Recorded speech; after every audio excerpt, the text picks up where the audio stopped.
Dans cette vidéo, on va voir à quelles conditions un vecteur dirige une droite. Est-ce que ce vecteur est directeur?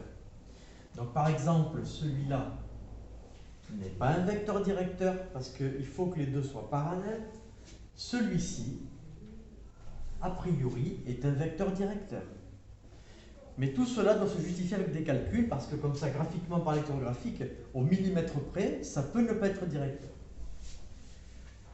Donc, le vecteur de base qu'on va utiliser déjà, on a un point A et un point B qu'il faut identifier. Donc le point A, il a pour coordonnées 1, 1.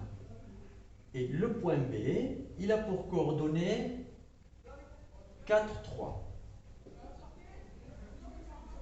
Donc le vecteur principal de la droite, ça va être le vecteur qui est relié par A et B.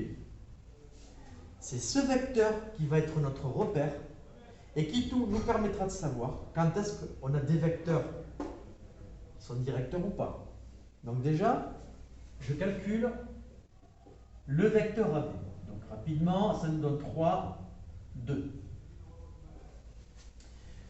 Pour savoir, pour que tout vecteur soit collinéaire, soit un vecteur directeur de la droite, il faut obligatoirement qu'il soit collinéaire avec le vecteur AB. Donc si je mets AB juste en face,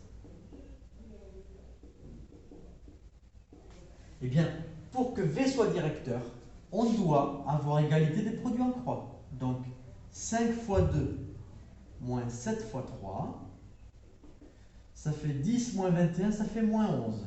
Ce n'est pas égal à 0. Donc les deux vecteurs V et AB ne sont pas collinéaires. Donc V ne peut pas être un vecteur directeur. Parce que si je fais le schéma maintenant, voilà. Par exemple, je vais prendre au hasard, je démarre ici. Je fais 1, 2, 3. Ensuite, 1, 2. Alors, pardon, je me suis trompé là. Je fais, voilà, 1, 2, j'aurais pu démarrer directement ici. 1, 2, 3, 4, 5. Et ensuite, je monte de 1, 2, 3, 4, 5, 6, 7. Si je trace ce vecteur-là, on voit qu'il ne dirige pas à la droite.